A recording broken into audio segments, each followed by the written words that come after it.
got this Alabama matchup against South Carolina. And I don't know that anyone's playing the position of quarterback any better than Ty Simpson is these days. And he just looks good throwing that ball. Man, he can make just about every throw on the field.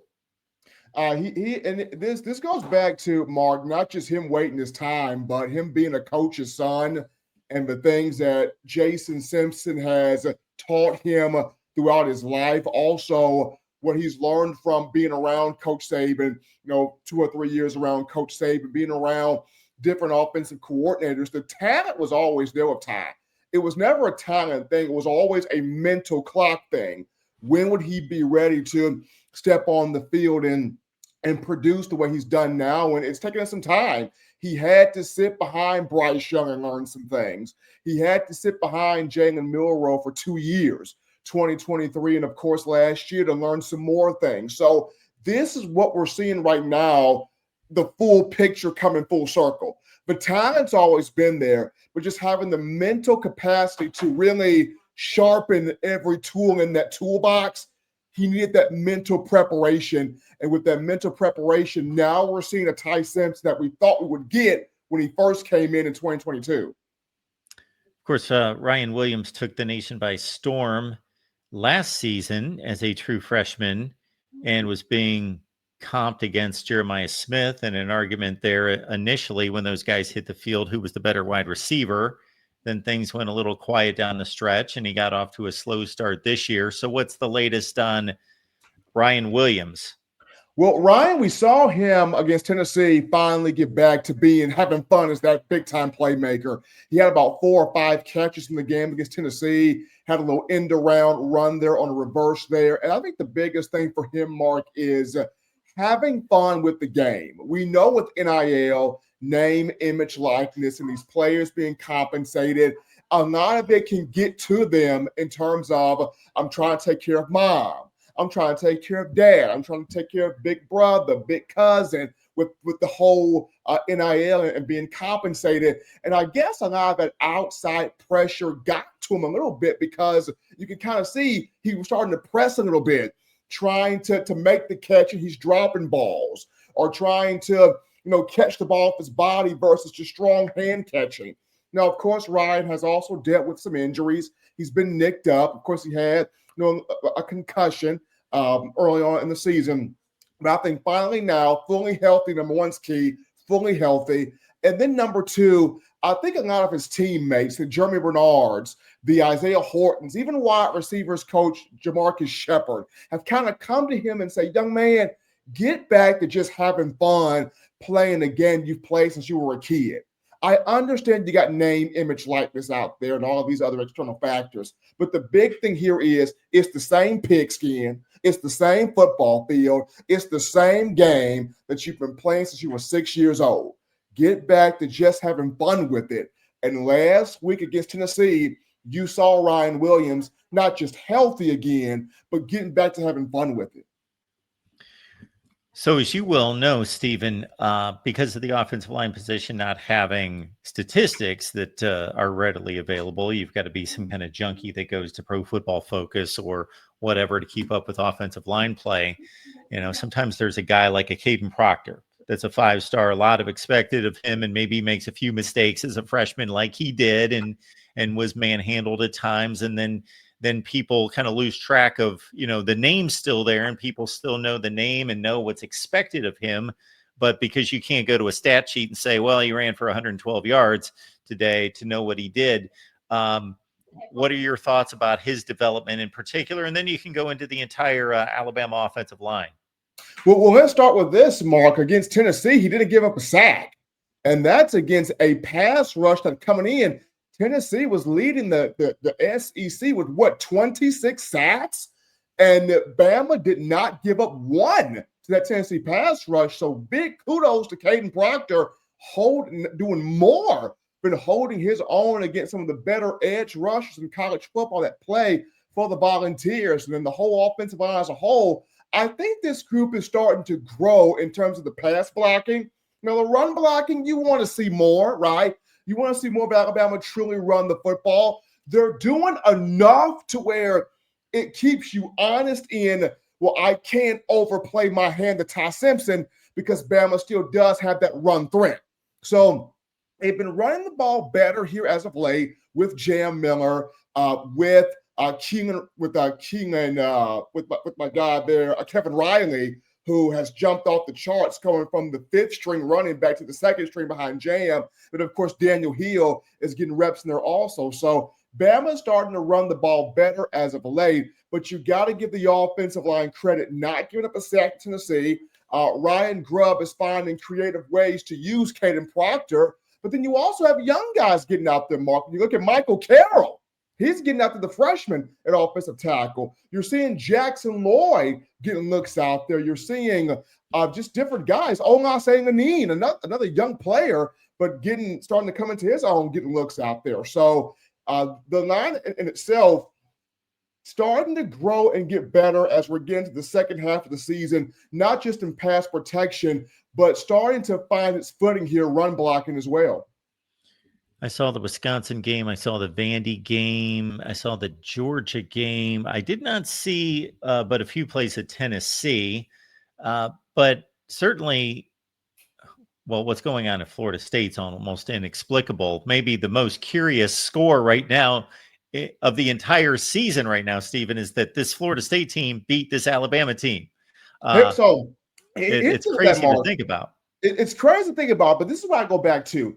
You caught an Alabama team that was coming into opening week, Mark, with some injuries. You had a Jam Miller with the collar ball. He couldn't play. You have a Tim Keenan, your leader on that defensive front, with an ankle. He couldn't play. So you had injuries there. Then you're catching an Alabama team that they're coming into Doak Campbell Stadium, right? That is a hard environment for anybody to play in.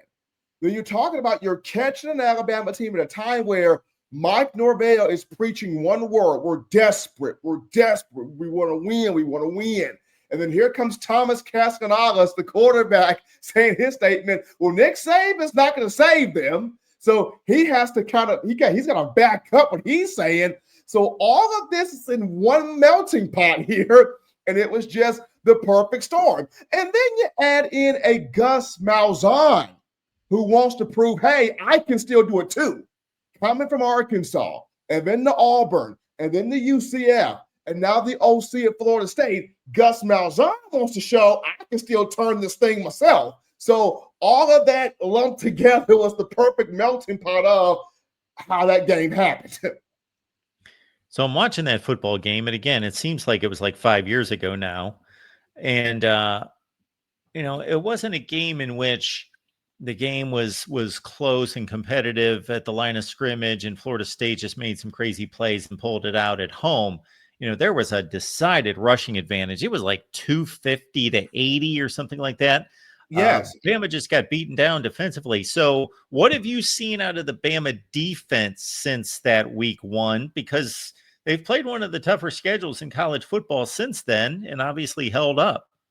Well, I think it's been kind of bend but don't break, Mark. I look at this defense and I go back to that 2009 defense.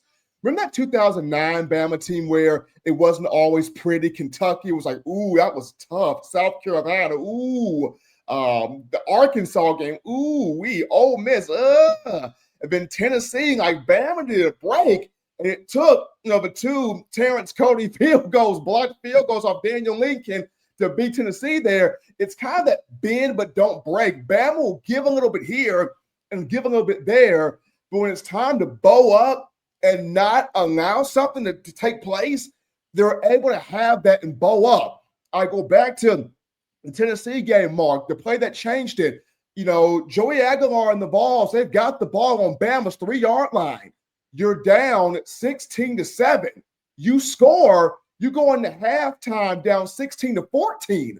And what a play by the Bama defense, recognizing it, bowing up, and Xavier Brown, the sophomore, makes just a heads-up big-time play. Saw the ball, saw the quarterback's eyes, jumped the route, and not just picked it, but housed at 99 yards.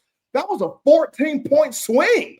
You go from being down 2 at the half to you're down 16 at the half. You're Tennessee. So it's an Alabama defense that's being but don't break. I mean, Tennessee coming in was averaging, what, 48 points a game? You hold them to 20. Georgia, you held them to their lowest output upon playing them, which was 21. You held Vanderbilt to its lowest output upon playing them, which, Vanderbilt only scored, 14? And then even Missouri, you held them down. So this has been a bend but don't break approach here for Alabama. Of course, you want to see this Kane Womack defense do more against the run, absolutely.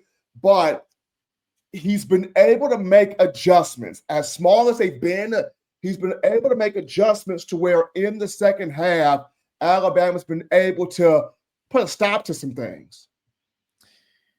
Gotta like that, Stephen. We got the godfather of the SEC chiming in here with a contribution. We appreciate that. Stephen M. Smith, the legend. Hey, gotta love the Godfather, my guy weighing in right there. Show some love here to me. I appreciate the Godfather right there. There you go. One more thing before we let you go, Stephen. Just looking at the South Carolina game, and they present to a certain extent a different version of a Diego Pavia or a Joey Aguilar, but mostly Pavia in regards to the mobility of a Lenora Sellers, although he's at a different level, possibly athletically, but tough to corral.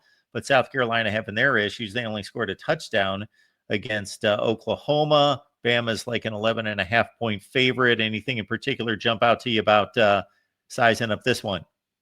Well, first and foremost, mark the atmosphere that's going to be at Williams-Brice Stadium.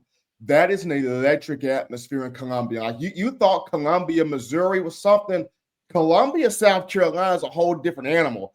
I was there in 2019 when they played, when Tua Tagovailoa took that group to South Carolina. That's a massive atmosphere. Now, yes, Tua, Najee Harris, and that crop of receivers, Judy, Ruggs, Smith, Waddle, they got done. The score was 47-23, but that was still a crazy atmosphere in and of itself. And that's going to be something. This is a South Carolina team that last year took Bama down to the wire.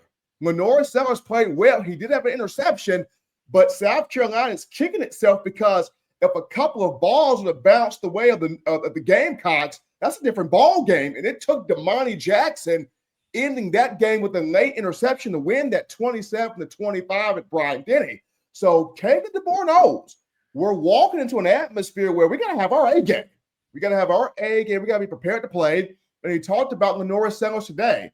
That's a young man. You've got to rally to him. You cannot just bring him down with one guy. You got to get to that man before he gets going. Because not only does he beat you in the run game, he's improved the passing game as well, Mark. And this is a South Carolina team that, yes, they have not had the season they've wanted. They're 3-4, 3-5 entering this game. But once again, a couple of things go bad for South Carolina. This is a much better record here for the Gamecocks. So you got to go into this game with your focus on. And also, you know who's on the other sideline, Mark, and that's Mike Schumer, who's at South Carolina. You know Mike Schumer in his mind is thinking, I got a chance to face my former team again. What is going through his mind right now is Schumer over there. Well, Stephen, it's always good to see you. Always good to get the Bama breakdown. So we appreciate you stopping by, Stephen. So God bless and have a great night, sir. Absolutely. You take care, Mark.